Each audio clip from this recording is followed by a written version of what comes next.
de phi. Cuando se agrega una ligadura, ocurre algo curioso, que el problema se complica. ¿Por qué? Porque yo cuando saco los máximos y mínimos de una función, lo hago en relación a su dominio. Pero si yo corto el dominio, significa que podrían aparecer más puntos máximos y más puntos mínimos en una región más acotada. Por lo tanto, es necesario crear una técnica para poder resolver este problema. Y esta técnica se conoce como los multiplicadores de Lagrange. Para ello tenemos que tener una función que vamos a maximizar y tenemos que tener una restricción. Esta restricción tiene una restricción que tiene que ser igual a 0. Por lo tanto, lo que vamos a hacer nosotros es generar una nueva función, a la cual le vamos a llamar función de Lagrange. Esta función depende de x, depende de y, y va a depender de una nueva variable. Esta variable se llama lambda. Y esta lambda es justamente un multiplicador de Lagrange.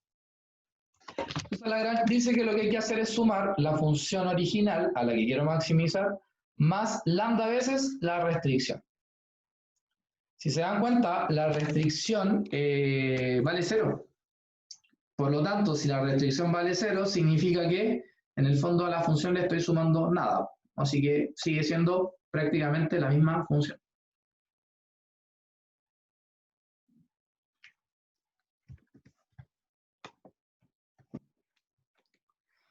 Bueno, una vez que tienen eso, para encontrar los puntos críticos, hay que hacer exactamente lo mismo, ¿cierto? Hay que derivar con respecto a todas las variables e igualar a 0.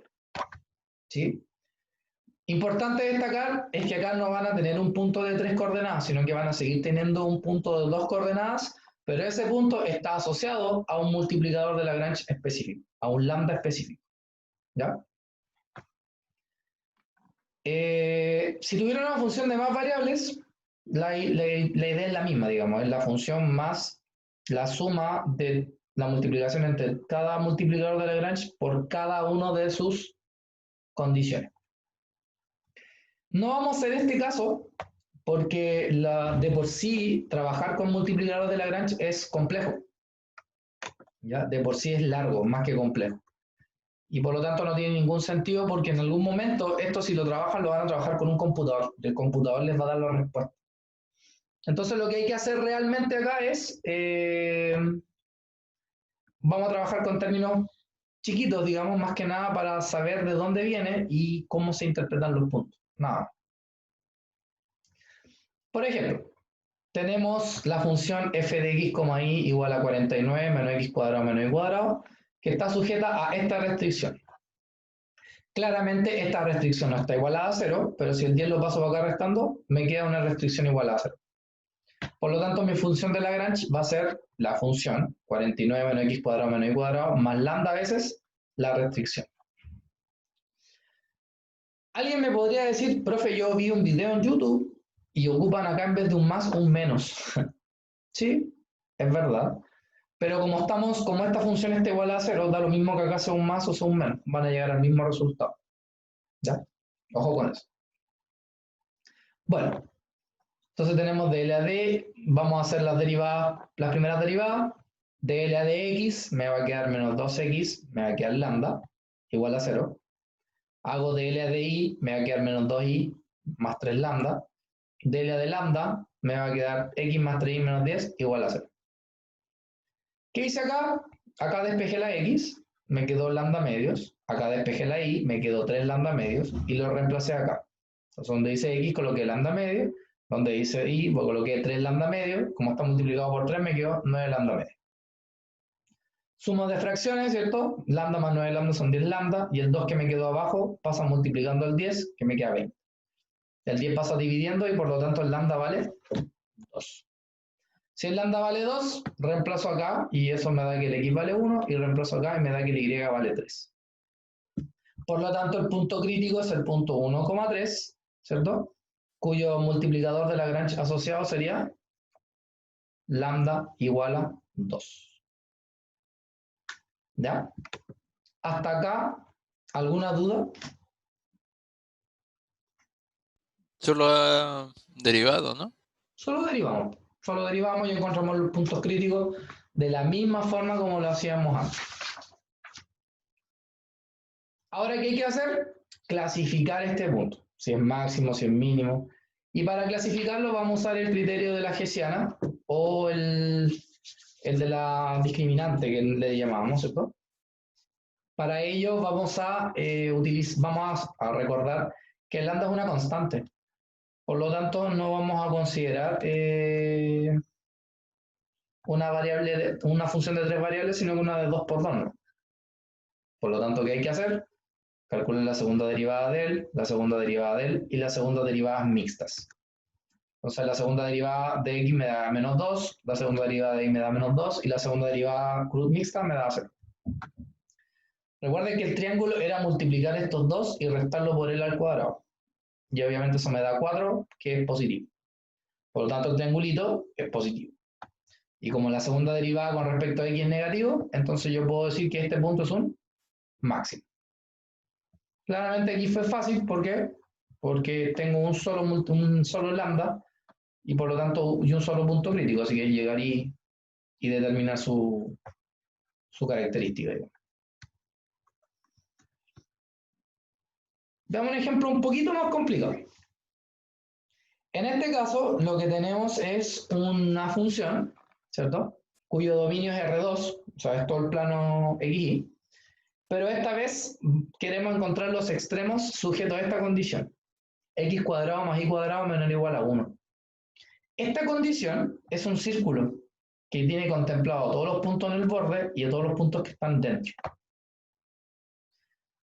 Lo primero que vamos a hacer, vamos a analizar para la desigualdad, o sea, x cuadrado más y cuadrado menor que 1. Como es menor que 1, vamos a simplemente a tomar la función y la vamos a derivar y vamos a encontrar sus puntos críticos. Entonces, ¿qué vamos a hacer? Derivamos esto con respecto a x, me quedó 2x más y. Derivamos esto con respecto a y, me quedó 2y más x. Aquí despejé el y, me quedó menos 2x, lo reemplacé acá y llegué a que el x vale 0. Y como x vale 0, al reemplazarlo acá, me queda que y vale 0. Eso significa que el punto crítico es el 0,0. ¿Qué hago ahora? Veo si este punto crítico satisface la condición x cuadrado más y cuadrado menor que 1. ¿Por qué no me aparece el chat aquí arriba?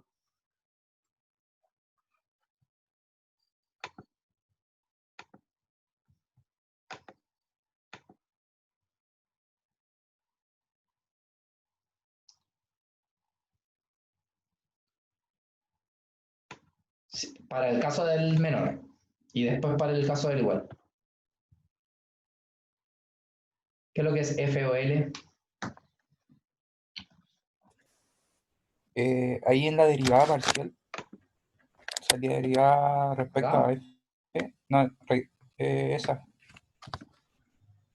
derivada de f respecto a x, ¿es de la función o de L? Ah, sí, esto es una F. Esto es una F. Si no hemos definido la L, esto es una F. Buena acotación. Bien, sigamos. Bueno, una vez que yo determino los puntos críticos, que en este caso es el 0, 0, reemplazo y me doy cuenta que el 0, 0 sí pertenece a la región dentro de la restricción. Por lo tanto, él sería un punto crítico para la restricción. ¿Qué hubiera pasado si el punto crítico me da, no sé, 1,3 y no está dentro de esta de este círculo? Por lo tanto, él no sería punto crítico para esa restricción. El problema se da acá en el borde, cuando es x cuadrado más y cuadrado igual a 1. Ahí se da el problema. Y ahí es donde vamos a usar los multiplicadores de Lagrange. Entonces vamos a definir la función de Lagrange, ¿cierto? Que es la función original más lambda veces la restricción. En este caso es x cuadrado más y cuadrado menos 1, porque el 1 tiene que pasar a la izquierda. ¿Qué voy a hacer ahora? Derivar con respecto a x, derivar con respecto a y derivar con respecto a lambda, que son las 3 variables involucradas en cuestión. Lo que voy a hacer acá es hacer un sistema de 3×3 y este sistema no es tan fácil. Por lo tanto, lo que voy a hacer es lo siguiente. Voy a despejar el 2 lambda. Entonces el 2x y el y pasan al otro lado y el x pasa dividiendo, que me quedó eso. Aquí abajito también voy a despejar el 2 lambda. Entonces el 2y y el x pasan al otro lado y el y pasa dividiendo. Y como los dos lambda tienen que ser iguales, por ende, estas dos expresiones tienen que ser iguales. Se van los menos, multiplico cruzado, me quedó eso. Se van los 2xy y me quedó que x cuadrado es igual a y cuadrado. Eso lo reemplazo en la tercera condición. Entonces, en vez de escribir y cuadrado, escribí x cuadrado. X cuadrado más x cuadrado son 2x cuadrado. Ese 2 pasa dividiendo y después extraigo la raíz. Por eso apareció un más menos y esa raíz abajo. Y bueno, lo que hice después fue racionalizar y por eso me quedó raíz de 2 partido en 2. Entonces, como x es más menos raíz de 2 partido en 2, cuando lo reemplace acá, el y también me va a quedar más menos raíz de 2 partido en 2. Eso significa que tengo 4 puntos críticos asociados a esta función de Lagrange. El raíz de 2 medios con un coma raíz de 2 medios, el menos raíz de 2 medios como menos raíz de 2 medios, y así lo mismo pero con signos contrarios. Y bueno, el punto crítico 0, 0 que habíamos visto antes, que es cuando el lambda vale 0 en ese caso, porque no usa ninguna función de Lagrange. Lo que tenemos que hacer ahora, una vez encontrados los puntos, es hallar el valor del lambda asociado. Entonces acá vamos a hallar el valor de lambda. Para ello recordemos que 2 lambda, ahí está, 2 lambda igual a eso. Por lo tanto, lambda es menos 2x más y partido en 2x. Que está ahí. Aquí no reemplacé el x y el y, fui un poquito más vivo y me di cuenta que si yo divido 2x en 2x me da 1, y si divido y en 2x me da y partido en 2x. Ese menos se distribuyó en ambos, por eso quedaron los dos negativos. También me doy cuenta que en el fondo el x y el y son iguales, entonces los puedo simplificar y me queda menos un medio. Entonces menos 1 menos un medio son menos 3 medios. Exactamente lo mismo va a pasar con el punto 2. ¿Qué pasa con el punto 3? Algo similar, separo, me queda eso. Pero si aquí se dan cuenta, el x con el y son de signos contrarios. Entonces cuando simplifique me va a cambiar ese signo y me va a quedar más. Y menos 1 más un medio son menos un medio. Entonces estos dos puntos tienen asociado un lambda igual a menos 3 medios. Estos dos puntos tienen asociado un lambda igual a menos un medio. Y este punto tiene asociado un lambda igual a 0.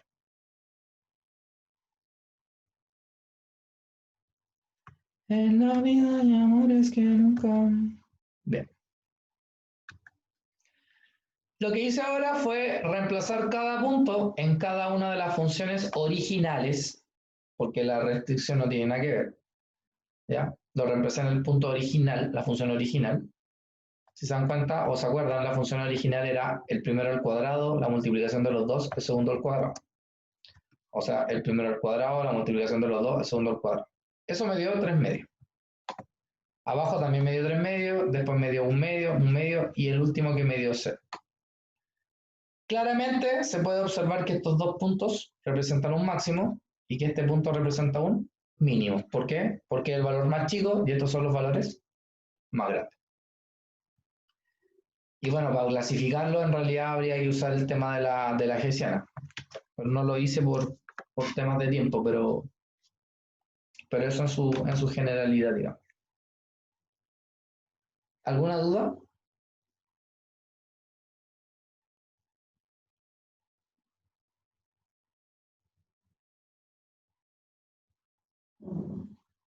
Profe, esta es la sesión 6, ¿cierto? ¿Está subida ya el PPT o lo hacen Obvio. ahora? Sí, pues está subida con todo. Hay una guía, de hecho, asociada.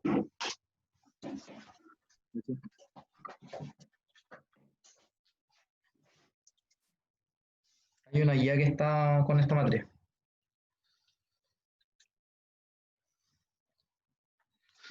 Bien. Sigamos entonces. Bueno, eso es más que nada con respecto a los extremos condiciones. ¿Ya? La verdad es que solamente hay que practicar, pero esa es la métrica, digamos. ¿Ya? Cuando tienen un menor igual, esa es la técnica. ¿Ya? Primero, hacer encontrar los puntos críticos solo de la función, ver si pertenecen a la restricción, y después hacerlo con el igual. Esa es como sería la única diferencia. Y cuando las restricciones son iguales, como esta, es llegar y hacer al tiro la función de Lagrange sin mucho show, digamos. Bien. Bueno, ahora tenemos integrales impropias. Se supone que ustedes saben que una integral definida es una integral que representa el área bajo la curva de una función, ¿cierto? ¿Se acuerdan de eso, no?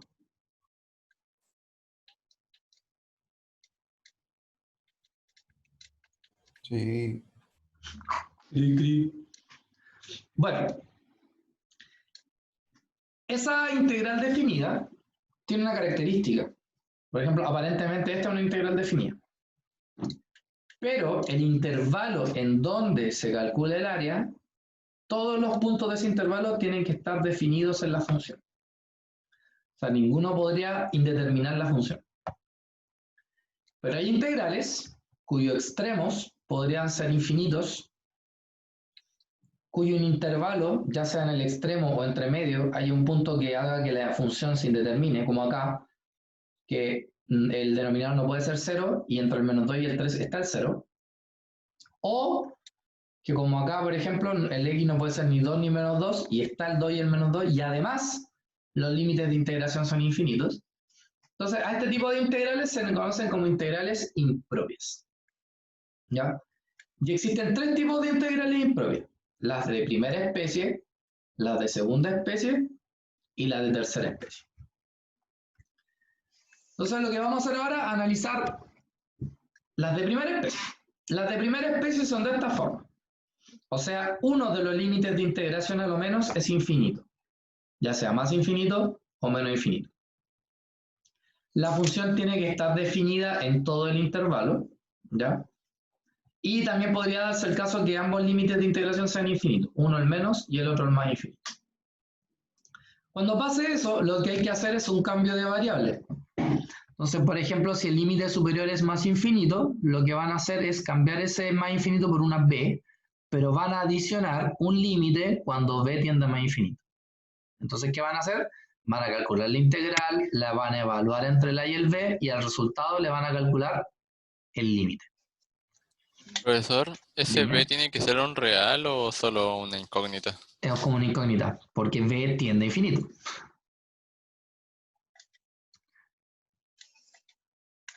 ¿Cachai? Por ejemplo, acá, si es menos infinito y está en el límite superior, entonces lo cambiamos por una. Y a su vez colocamos límite cuando atiende a menos infinito. Si fuera del menos infinito al más infinito, se separa en dos integrales, ¿cierto? Una suma, y elegimos un punto medio entre el menos infinito y el más infinito, el que ustedes quieran. Usualmente se elige el 0, porque no voy a colocar un millón, pues no soy tan tarado para calentarme la cabeza solo. Si yo calculo el límite y me da que el límite existe, significa que el valor, la integral impropia tiene un valor. Ya eso significa que la integral converge, o sea que adopta un valor. Sin embargo, si el límite no existe, significa, o vamos a decir, que la integral impropia diverge. ¿Ya? Converge que existe un valor, diverge que simplemente no existe el valor del límite y por lo tanto no existe la integral. Veamos un ejemplo. Integral del 1 al más infinito desde x partido en x cuadrado. Entonces, este más infinito se va a transformar en b, pero el límite lo vamos a hacer que b tienda al más infinito. Vamos a integrar. Entonces, este x cuadrado sube como menos 2. La integral de x elevado a menos 2 es x elevado a menos 1 partido en menos 1, ¿verdad? Esto yo lo puedo escribir como el menos 1 partido en x. Este menos lo saco fuera y ahora evalúo entre el b y el 1. Cuando se evalúa en b es porque me queda 1 partido en b, menos ahora cuando evalúo en 1, que me queda 1 partido en 1 que es 1. Calculo el límite. ¿Cuánto vale el límite cuando b tiende a infinito de 1 partido por b? Esto tiende a 0. Por lo tanto me queda menos 1. Menos 1 por menos me queda más 1.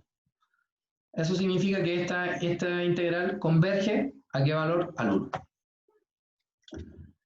Si nos acordamos de las integrales definidas, que representan áreas, en el fondo, esta es la gráfica de 1 partido en x cuadrado, y en el fondo nos están pidiendo calcular el área desde el 1 hacia el más infinito. Eso significa que esto en algún momento converge a un valor su área, digamos. ¿Ya? ¿Alguna duda? Profesor, 1 sobre infinito tiende a ser 0 o es 0. Es 0, o tiende a ser. Se dice que tiende a 0 o es 0 porque en realidad el valor de b nunca es infinito. El valor de b cada vez es más grande, es más grande, es más grande, es más grande, es más grande, y por lo tanto 1 partido por b se hace más chico, más chico, más chico, más chico, más chico, más chico, tendiendo a 0.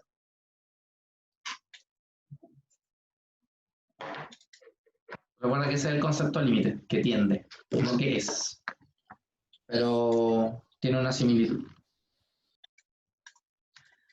Segundo ejemplo. Integral del 0 al más infinito desde x partido en 1 más x cuadrado. La misma historia, el más infinito se transforma en un b, con el límite. Integramos la integral de 1 partido en 1 más x cuadrado es arcotangente de x. Evaluamos entre el 0 y b, entonces me va a quedar arcotangente de b menos arcotangente de 0. El arcotangente de 0 es 0. ¿Cuánto vale el arcotangente de más infinito? ¿La tangente de qué cosa me da infinito? 90.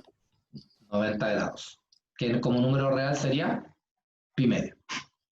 Por lo tanto, esta integral tiende a pi medio. Y eso significa que la integral converge. Este es el símbolo de convergencia, una C con un signo de exclamación. Por si acaso. ¿Ya? Y bueno, si miramos en una gráfica, estamos analizando desde el 0. Me faltaron estos cuadritos. De aquí para allá, estamos analizando toda el área, digamos. ¿Por qué, profesor, perdón, no entendí por qué la C al final? ¿Te dio un valor o no? ¿La integral te dio un valor numérico? Pi medio. Pi medio. Entonces converge. Entonces adivina por qué es la C. De converge. Acá abajo, ¿por qué la D? Porque diverge. Esa es la única diferencia. ¿Cachai? Uno Y es para que converge y otro es para que diverge. ¿Y eso se escribe así con la C y el símbolo de exclamación? Exactamente.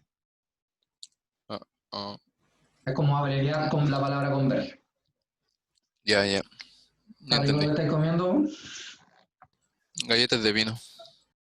Hasta el curado. Ya. Bueno, tenemos la integral de 0 más infinito del seno de x de x.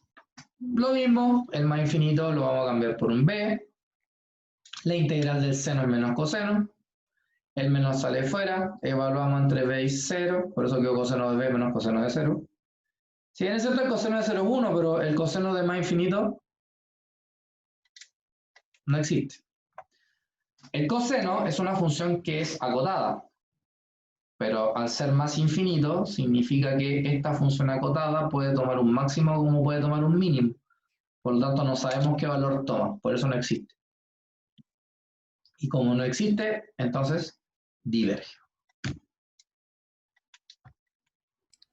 Hasta acá, Una ¿alguna acotada duda? entre menos 1 y 1. Ajá. ¿Alguna duda?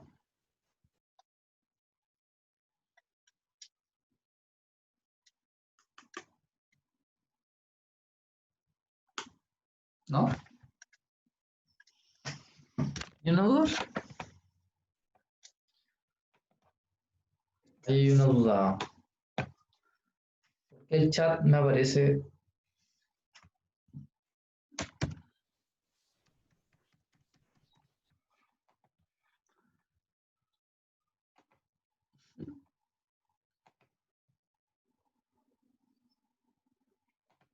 Ahí está. ¿Para eso saqué la cuestión? No, profe. Ya, sigamos. En síntesis, lo que llamamos ahora sería como cuando tenemos un infinito tenemos que hacer un cambio de variable y poner esa variable como un límite afuera tendiendo a infinito. Exacto. Esa Y es la técnica. después, si existe, ponemos que converge y si no, ponemos que Diverge. eso. Mismamente. Por ejemplo, acá tenemos esta integral que va del menos infinito al más infinito. No puedo poner un doble límite, entonces lo que uno hace acá es separar esto en dos integrales. Del menos infinito al 0 y del 0 al más infinito. Y a cada una de ellas le asocio un valor al límite. Aquí le cambio el menos infinito y aquí le cambio el más infinito. Como las dos son en la misma integral, en el fondo es integral lo mismo. Si ocupo el método de sustitución, 1 más x cuadrado sería el u, el de u serían 2x de x. Como yo conozco el x de x, el 2 pasa al otro lado dividiendo. Entonces, el x de x pasa a ser du partido por 2, du partido en 2, el 1 medio lo saqué afuera. Y me queda la raíz de u. Y acá también me queda la raíz de u. Si se dan cuenta, en los límites de integración no coloqué a y 0 y 0b, coloqué u1, u2, u2, u3. ¿Por qué? Porque estamos enfrente a otra variable, así que no podemos colocarle los límites de integración original. Esto que está acá, su integral es 2 raíz de x, raíz de u. Y como la raíz de u es 1 más x cuadrado, entonces nos quedó eso. El 1 medio sale fuera de los límites, evalúo entre 0 y a, entre 0 y b, ¿cierto? Cuando evalúo entre 0 me va a quedar, bueno, aquí el 2 sale fuera, multiplicado por 1 medio que es 1, por eso ya no está el 1 medio. Cuando vale 0 me queda raíz de 1 que es 1, menos cuando vale a me queda raíz de 1 más a cuadrado, de aquí lo mismo. Si se dan cuenta acá, cuando a tiende a infinito, esto explota, o sea, se va al infinito. Y esto también se va al infinito. Y como todo se va al infinito, significa que no existe y por lo tanto esta integral diverge. ¿Alguna duda? Nope. No. No. Bien. Ejercicio 6. Tenemos la integral del menos infinito al más infinito de esta cuestión. ¿Qué es lo que vamos a hacer primero? Lo primero que hice fue transformar este x cuadrado más 6x más 12 en esta suma de términos, o sea, completo cuadrado en el fondo. Luego separé del menos infinito al más infinito, entonces del menos infinito al 0, del 0 al más infinito. Luego cambié los infinitos por los límites. Luego ocupé la tabla de integración. Esta integral es 1 partido en raíz de 3 por el arco tangente de x más 3 partido en raíz de 3. Evalúo en los puntos A, 0, 0b. Me quedó eso que está ahí. Esto, como es una constante, sigue siendo el arco tangente de él. Algunos dirán, pero profe, dice raíz de 3 y acá dice 3 partido en raíz de 3. Sí, pero está racionalizado. Acá tengo el 1 partido en raíz de 3, tengo el menos. Si el A tiende a menos infinito, significa que todo esto tiende a menos infinito. Entonces, el arco tangente de menos infinito ya no es pi medio, es menos pi medio. Acá B tiende a infinito, por lo tanto el arco tangente de más infinito es pi medio. Y acá me sigue quedando lo mismo porque es una constante. Entonces, claramente ese término con ese término se van. Acá me queda pi medio raíz de 3. Aquí me queda pi medio raíz de 3. Se suman, me van a quedar 2 pi medio raíz de 3. Por lo tanto, el resultado es pi partido en raíz de 3. Y como es un valor numérico, significa que esta integral converge. Otro problema que se puede hacer con esto es calcular el área directamente. Por ejemplo, el área limitada por esta curva igual a 0 y x igual a 3. O sea, la línea roja es el y igual a 1 partido en x cuadrado menos 1. El y igual a 0 es el eje x. Y el a la derecha de x igual a 3 significa que de aquí para allá. O sea, toda esa área que está ahí. Por lo tanto, en el fondo nos están preguntando por el área desde el 3 al más infinito de dx partido en x cuadrado menos 1. Por fórmula, esto es esto que está acá. 1 partido en 2, logaritmo natural de x menos 1 partido en x más 1. Pueden usar ese método o el método de fracciones parciales. Te eligen. Evalúo Profesor, dígame. una pausa. ¿De casualidad usted da cálculo 2? ¿Yo? Sí, ¿Cómo doy cálculo 2? que si lo imparte así algún Sí lo he curso, hecho. ¿no tendrá por ahí una lista de integrales que pueda subir? Sí, les voy a buscar una sola sub. Ya, No hay gracias. problema con eso. Ya. Bueno, entonces acá tenemos eso. Y bueno, cuando evalúo en B, acá me va a quedar B menos 1, B más 1. Cuando evalúo en 3, acá me va a quedar 3 menos 1, 2, 3 más 1, 4. Eso me queda un medio, claramente. Estos dos yo puedo factorizar por b arriba y por b abajo, quedando eso. Y 1 partido por b dijimos que tendía a 0 cuando b tiende a infinito. Entonces eso es 0, logaritmo natural de 1 es 0, así que me queda menos 1/2 del logaritmo natural de 1/2. Y como este menos puede subir al 1/2, entonces doy vuelta al 1/2 y me queda 2. Por eso cambio de signo. Y como es un área, unidades de área. Y como de un valor, la integral converge. ¿Alguna duda hasta acá?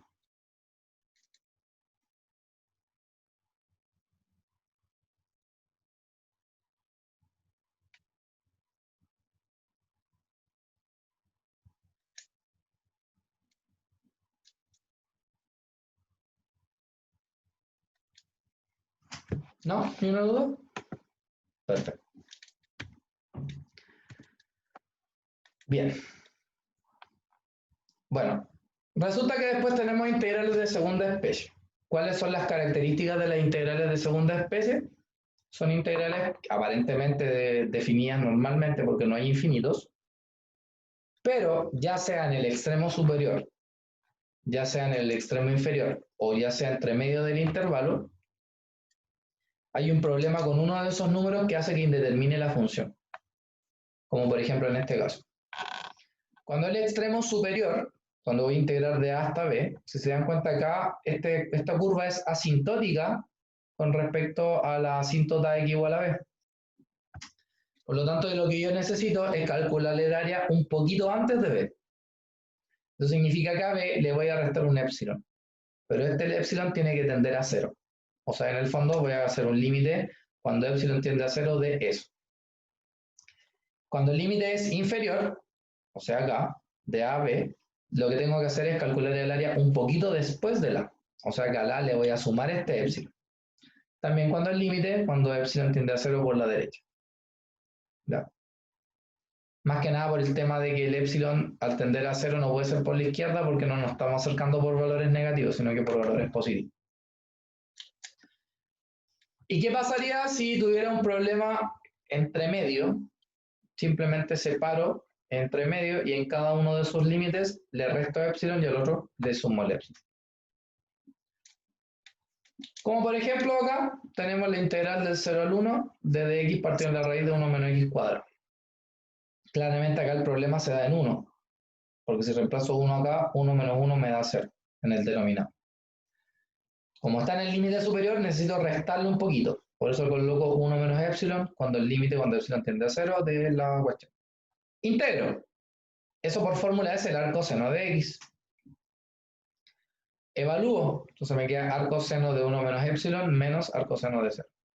El arco de seno es 0. El arco seno de 0 es 0. El epsilon tiende a 0, entonces me queda arco seno de 1 y el arco seno de 1 es pi medio. Por lo tanto, esta integral converge a ese valor.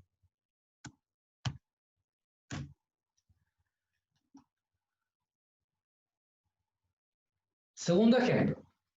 Tenemos la integral del 0 al 2 de esta función. Aquí el problema no sea ni en 0 ni en 2, sea en 1. Entonces voy a separar del 0 al 1, del 1 al 2. Y a cada uno de ellos, acá como es un límite superior, le voy a restar epsilon y aquí le voy a sumar epsilon. Integro. La integral de esto es menos 1 partido en 1 menos x. Evalúo en 1 menos epsilon 0, 1 más epsilon 0, 2. Evalúo, ¿cierto? Y por ejemplo acá se van a ir los 1 y me queda 1 partido en epsilon. Y 1 partido por 0 no existe. Por lo tanto, este límite no existe, así que inmediatamente el límite diverge. Porque no existe. Basta que 1 no exista para que no exista nada. No es necesario seguir avanzando. ¿Alguna duda?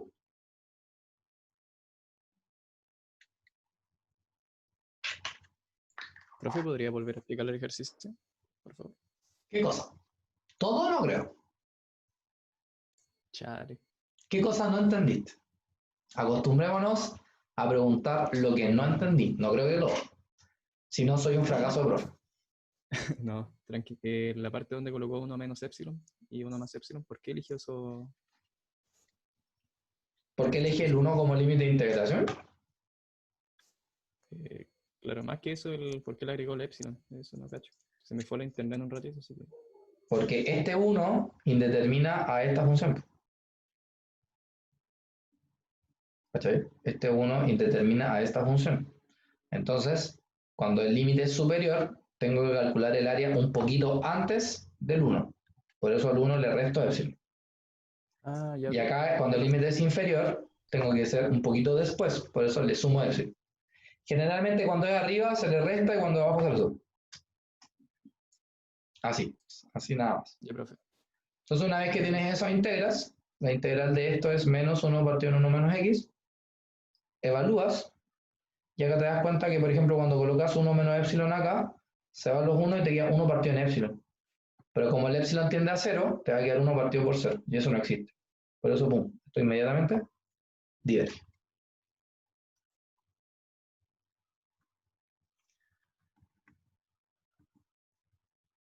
Bien. Curiosamente, las integrales de segunda especie se pueden transformar en integrales de primera especie ejecutando cambios de variables. Por ejemplo, acá esta es una integral de segunda especie. Claramente se puede resolver como lo hicimos recién. O sea, no es necesario como lo hicimos acá. De hecho, fíjense que da pi medio. ¿Ya? Sin embargo, se puede hacer esto. Más que nada para que sepan que se puede, no es necesario que lo hagan después. Entonces, por ejemplo, acá tenemos 1 menos x cuadrado. Si yo factorizo, es 1 menos x, 1 más x. Y aquí está el problema. 1 menos x es el problema. Lo que voy a hacer es separar el 1 menos x del integrando. Por eso lo escribí así. Y a todo esto, lo que está dentro de la raíz, le voy a llamar u. Entonces u va a ser 1 partido en 1 menos x. Despejo el u, o sea, perdón, despejo el x, me queda u menos 1 partido en u. Saco el de x de acá, entonces me va a quedar de x igual a 1 partido en u cuadrado de u. Busco los límites de integración nuevos. Cuando x tiende a 0, si x vale 0, me queda 1 partido por 1, o sea que u tiende a 1. Y si x tiende a 1, aquí me va a quedar 1 partido por 0, por lo tanto u tiende a infinito. Entonces, si yo reemplazo todo esto acá, ahora el 0 se va a llamar 1, el 1 se va a llamar infinito, 1 partido en 1 menos x se va a llamar u, entonces me queda raíz de u, el de x se va a llamar du partido en u cuadrado, dentro de la raíz tengo 1 más x, pero el x es 1 menos 1 partido en u. Entonces, u por 1 es u, más u menos 1 me da 2u menos 1. Este u que está dentro de una raíz sube como raíz de u. Raíz de u por raíz de u es u. Simplificado con el u cuadrado, me queda esta integral que está. Y si se dan cuenta, esto es una integral de primera especie. O sea, transformé una integral de segunda especie a una de primera especie. Siempre se puede hacer eso. Para resolver esta integral, bueno, el 2u menos 1 le llamé t cuadrado. Entonces la diferencial del 2u es 2 de u. La diferencial de t cuadrado es 2t de t. Se van los dos, por ende du es t de t. Entonces este du ahora se llama dt, o sea t de t. Este u, si lo despejo de acá, me va a quedar t cuadrado más 1 partido en 2. Y este 2u menos 1 es t, dentro de la t cuadrado, dentro de la raíz me quedaría t solito. Ah, bueno, antes de eso, fíjense que el más infinito lo cambié a b, ¿cierto? Por eso aparece eso. Y como ahora tengo variables t, entonces tuve que cambiar los límites de integración u a t. No sé quiénes son, por eso los dejé así. St se va con st, este 2 sube, me queda eso. Esta integral es el arco tangente de t. Ahora el t lo paso a la variable original, que sería raíz de 2u menos 1. Evalúo entre b y 1, me queda eso. El arco tangente de 1 es pi cuartos. Si b tiende a infinito, significa que me queda el arco tangente de infinito, que es pi medio. Pi medio menos pi cuartos son pi cuartos, multiplicado por 2 me da pi medio. Esto viene de esta integral, que es la misma que esta, que también da pi medio. O sea, esta es otra forma de calcular una integral de segunda especie. Transformarla a una de primera especie y luego analizarla. ¿Sí? Ahora, en la práctica, para calcular el límite, o sea, para calcular la integral no sirve. Es mucho más fácil hacer este método que transformarla de primera especie.